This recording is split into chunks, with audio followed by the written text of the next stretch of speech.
Magandang araw po sa inyong lahat mga kabayan at welcome back dito po sa PNR at ito nga mga karibyo natin kapapasok lang nabunyag na Kongreso na alarma salde na huli na BP Sara hawak ang matibay na ebidensya. Yan mga kabayan, patungkol po riyan ang ating aalamin mula po ito kay Banat Kapanig TV. Nasa description po ang full video link ng video ito. Subscribe na po kayo. At ito nga mga karibyo natin, nasa thumbnail po natin, tinangay na. Nako, BP Sara Duterte sibak sa pwesto. At ito nga po mga kabayan, napatunayan nga pong walang plano laban sa baha. Napatunayan po yan na walang plano laban sa baha, pero nasaan napunta ang flood control project budget, no? Na bilyon po yan, ha? Mamaya atin pong ipapakita kung magkano, no, ang pondo ng DPWH dyan sa flood control project na yan. At ito pa mga kabayan, good news, ha? Ito ang good news. Supreme Court mga kabayan nag-issue po ng TRO sa pag-transfer ng PhilHealth Fund to the National Treasury. Good news po yan.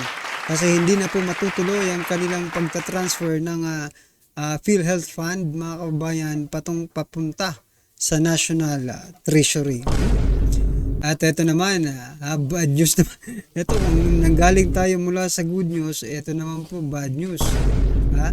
Ito mga kabayan, kasi patuloy pa rin po ang Kamara, no, dito sa kanilang stick to the plan.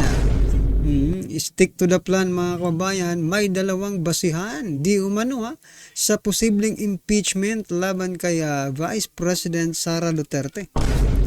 Yan po ang sabi ng mga mambabatas. At ito mga kabayan, simulan na po natin dito dito po sa sa wala palang plano laban sa baha. Eto. Inamin mismo ng Department of Public Works and Highways o DPWH sa ginawang pagdinig dyan sa Senado na wala umanong konkretong plano ang gobyerno para masolusyonan ang malawakang pagbaha sa Pilipinas. Sa harap nito, kinwestiyon naman ng ilang mambabatas kung So yan mga kabayan, kaya pala, no? Kaya bawat bagyong pumapasok sa Pilipinas, talagang babahain tayo kasi wala palang plano laban sa baha ang ating kasalukuyang gobyerno. Walang dredging, no? Walang paghuhukay para laliman pa ang mga kanal or ano pa mang pwedeng magpababa ng baha. So yan mga kabayan, klarong-klaro walang plano ang ating gobyerno. Kung saan napupunta at saan ginamit ang pondong laan para sa flood control project ng gobyerno. Kunin natin ang live report ni Mean Corvera. Mean, nakalulungkot naman dito. Talagang hopeless case na ba yung baha?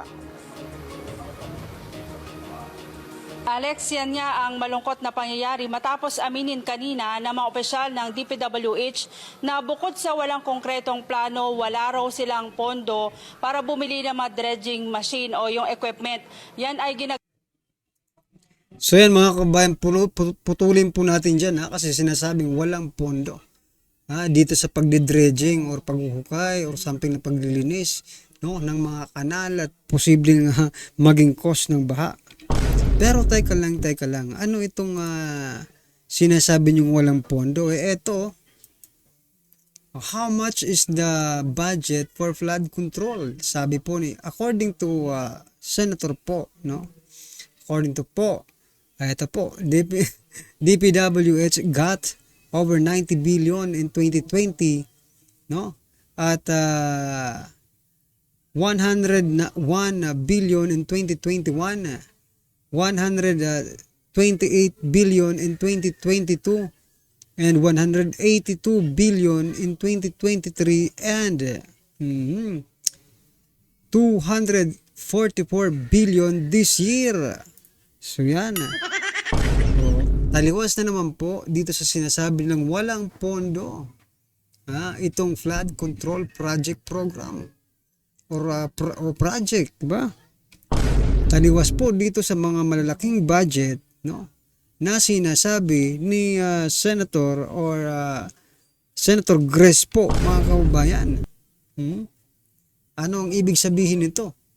Nawala ba? Tinangay na ba ng baha ang yung ngayon na lang yung this year 2024, mga kababayan?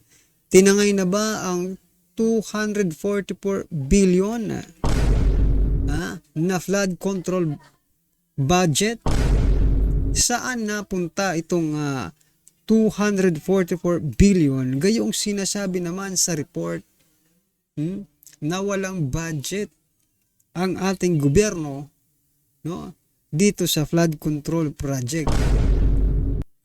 Napakalaki pong pera nito, mga kababayan, at sigurado po tayo, no, ikaw na nanonood ngayon ay isa sa magbabayad nito. Malamang pati apo, anak mo ay magbabayad rin po dito sa inuutang nilang bilyones or trilyones.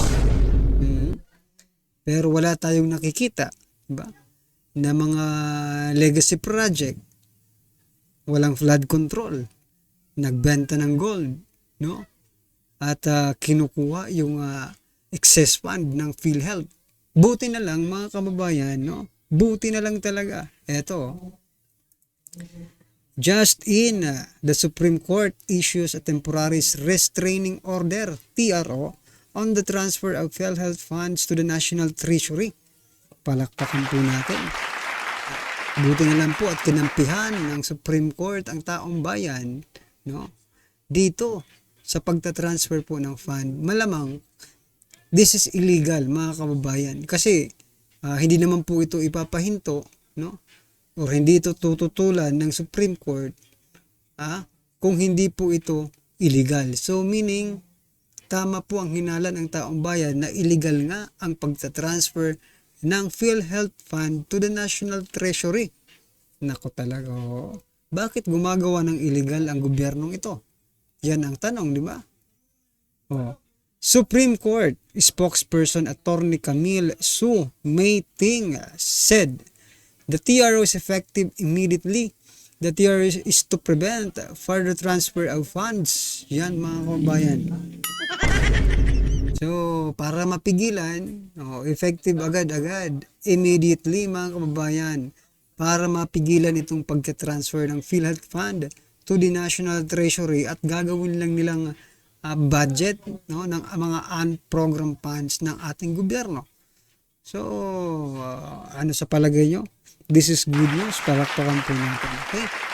At ito naman po, mga kababayan, yung sinasabi nating bad news wherein Vice President Sara Duterte may dalawang basihan para posibleng ma-impeach ang ating Vice President Sara Duterte. Yan po ay ayon sa mga mambabatas. Ito po, 2 hours ago, mga kababayan, mula po sa ABS-CBN News, posible umanong maging basihan sa impeachment laban kay Vice President Sara Duterte ang usapin sa 16 milyong confidential funds na ginastos para sa pag-upa sa safe houses noong 2022. Nako, yan po ang basihan, unang basihan nila, yung paggastos ng pag-upa para sa pag-upa ng mga safe houses noong 2022. At ang 15 million confidential fund pa rin, mga kababayan, no, na inilaan sa Youth Leadership Summit ng AFP, mga kababayan. Sa palagi nyo ba, this is ground for impeachment na? Kasi ito nga sabi ko kanina, di ba, sa unang vlogs natin, kahit anong gawing pasikot-sikot ng mga mambabatas, na mga mambubutas, no, na mga senators, papunta talaga dito yung kahit iliko na natin, no, pupunta pa rin dito sa impeachment yung direksyon ng kanilang stick to the plan. Maybe this is really the mission of what they call stick to the plan, mga kababayan. Ito talaga yung mission nila, to impeach Vice President Sara Duterte. Ano sa palagay niyo po, mga kababayan, ha? At ito na nga, sama-sama at sabay-sabay po natin pakinggan na panoorin at bigyan ng komento ang video ito. Eto na po. Ito ang breaking news ngayon. Viral ngayon sa mundo ng social media. Hindi magtatagumpay ang kasamaan laban sa kabutihan. Ang Diyos ang gumagawa ng paraan para magising ang taong bayan at mamulat sa katotohanan. Tila talagang subok na ang pamilyang Duterte na hindi nagsisinungaling, lalo na si Vice President Sara Duterte. Nang tahasang nireveal nito at walang takot na ibinulgar sa publiko na 2 tao lang ang may hawak ng budget ng buong bansa. At walang iba kundi si House Speaker Martin Romualdez at Ako Bicol Party List Representative Saldico. Isinawalat ng dating Finance Undersecretary ni Pangulong Bongbong Marcos na si Professor Shelo Magno ang nakakalulang nakawan sa budget ng bansa para sa taong 2025. Sa isang panayam, ibinunyag nito na si DPWH pa lamang ay mayroon na agad insertion na 175 billion pesos ang itinaas na kanilang budget sa kanilang original na proposal na 900 billion pesos. Sa buwatan sa DPWH,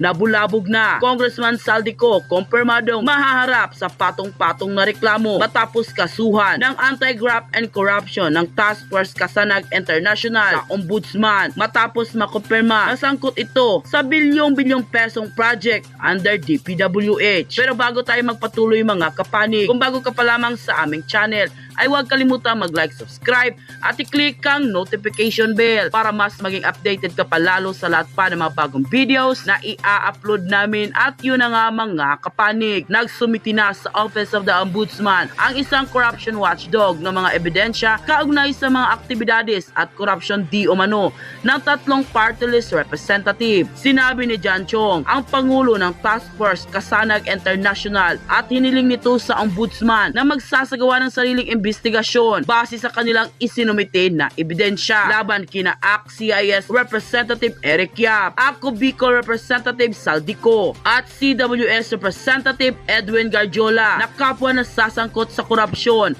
matapos madiskubre na tila na nakipagsabwatan ito sa ilang mga opisyalis ng Department of Public Works and Highways na 15 billion pesos funds na sanay project sa Cordillera Administrative Region. Nang nasabing press conference, inireveal ng presidente ng Task Force Kasanag International na bukod sa tila pangungurakot di umano ng pondong 50 billion pesos, tila naging substandard pa ang mga proyekto sa Cordillera Administrative Region. Dahilan para ang ilang mga project na ginawa noon taong 2018 to 2019 ay agad nag-collapse at hindi pinakinabangan ng publiko. Tila kasabwat rin di umano ang ilang mga construction company na nagsasagawa ng nasabing multi-billion project. Pakakasuhan ng grupo sa kasong Anti-Graft and Corruption Practices Act sina Saldico at 2 pang kongresista sangkot sa maanumalyang 50 billion peso project. Kaugnay sa balitang ito, pinatunayan at isiniwalat din ng dating Finance Undersecretary ni Pangulong Bongbong Marcos na si Professor Shelo Magno ang nakakalulang nakawan sa budget ng bansa para sa taong 2025.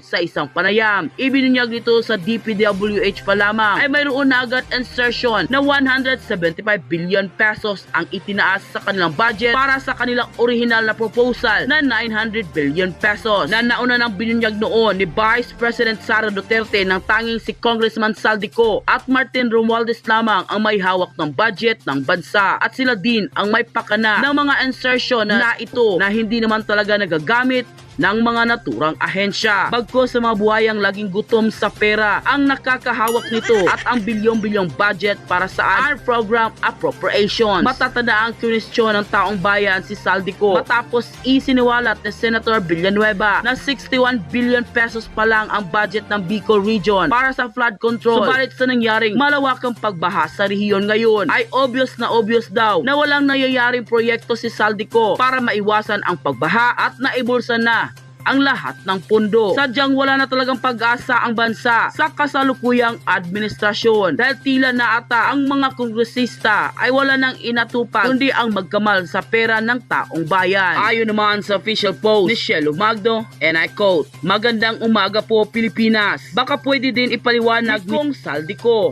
kung bakit binawasan ng 10 billion ang dating calamity fund for 2024. Gayong alam naman natin na nasasalanta tayo tayo palagi ng bagyo. At itong budget naman ng DPWH ay bakit pinalalaki pa by 175 billion pesos. Hindi lang po flood control ang kailangan na tugon sa climate change at disaster. For reference po, ang NAP ay National Expenditure Plan. Ito po yung proposal ng agency. Yung GAB 1 at GAB 3, yan po yung matapos mag-undergo ng deliberation sa Congress. Yung GAA po or General Appropriation Act ay produkto ng Bicameral Conference Committee. Ibinubuo ng congressman at senators na nagfa-finalize ng budget na inaaprubahan ng buong Kongreso. Yung GAA po ang final budget.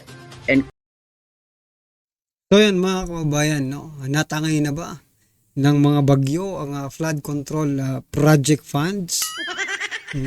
Saan natin hahanapin itong flood control project funds na umaabot ng bilyon-bilyon? Gayong hindi naman nila ipinapakita, no?